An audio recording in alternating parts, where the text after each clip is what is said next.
Luka Modrić is not the biggest player on the field, he is not the loudest, he is not the strongest, but somehow for almost 2 decades he has controlled football matches like he had the remote control hidden in his socks. This is the story of a boy from Croatia who was once considered too small, too weak and too fragile, and then became one of the greatest midfielders football has ever seen. A Ballon d'Or winner, a Champions League king, a Croatia legend, and a player who proved that in football, intelligence can be stronger than muscle. Let's talk about Luka Modrić. Luka Modrić began his professional career with Dinamo Zagreb in 2003. Before becoming a star, he went through loan spells at Zrinjski Mostar and into Zaprešić, where he had to prove himself the hard way. He was not handed greatness. He had to earn it with every touch, every pass, and every tough match. Later he returned to Dinamo Zagreb and became one of the most exciting young midfielders in Croatia. That early period shaped him into the player we know today. Calm under pressure, fearless in tight spaces and technically brilliant. In 2008, Modric moved to Tottenham Hotspur in the English Premier League. At first, some people questioned whether he was physically strong enough for English football. But Modric answered in the best way possible, with class.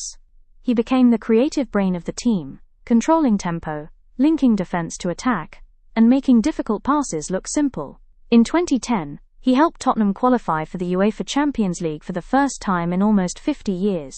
That was a huge moment, not just for the club but for Modric's reputation.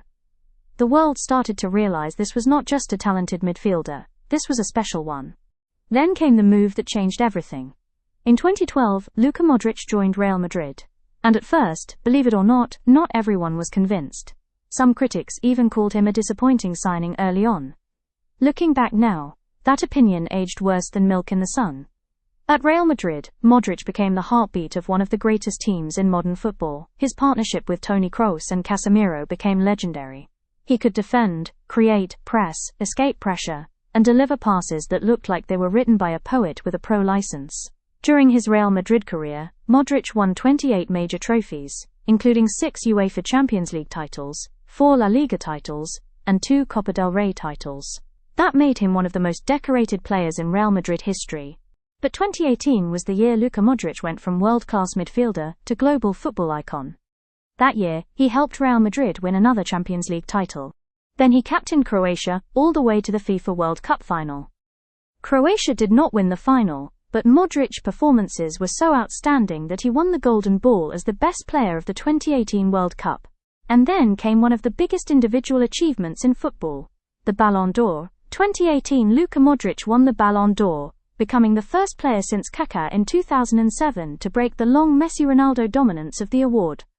That was not just a trophy, that was football saying, midfielders matter too. For Croatia, Modric is more than a player. He is a symbol.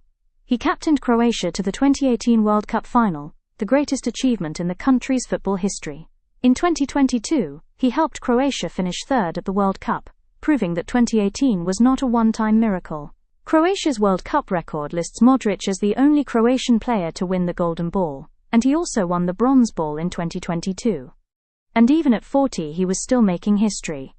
In the 2026 World Cup, Modric assisted the winning goal against Ghana, and became the oldest player in World Cup history to register an assist. Most players at that age are retired, coaching, or complaining about modern football.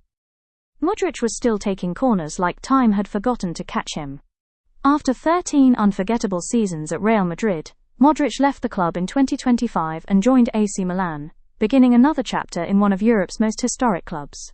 Reports described his Real Madrid exit as the end of an era, and honestly, that is exactly what it was.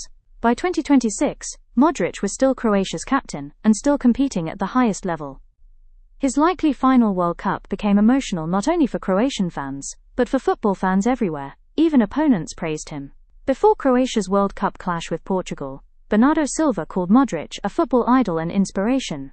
That is when you know a player has crossed from great to legendary. So what are Luka Modric's accomplishments? He won the Ballon d'Or. He won the Champions League 6 times. He became Real Madrid's most decorated player. He captained Croatia to a World Cup final and a third-place finish. He won the World Cup Golden Ball. He stayed elite into his 40s. But maybe his biggest accomplishment is this. He changed how people see midfielders. He proved you do not need to be the tallest, fastest, or strongest player to control the biggest games. Sometimes, all you need is vision, courage, intelligence, and a right foot that sees the future. Luka Modrić is not just a Croatian legend.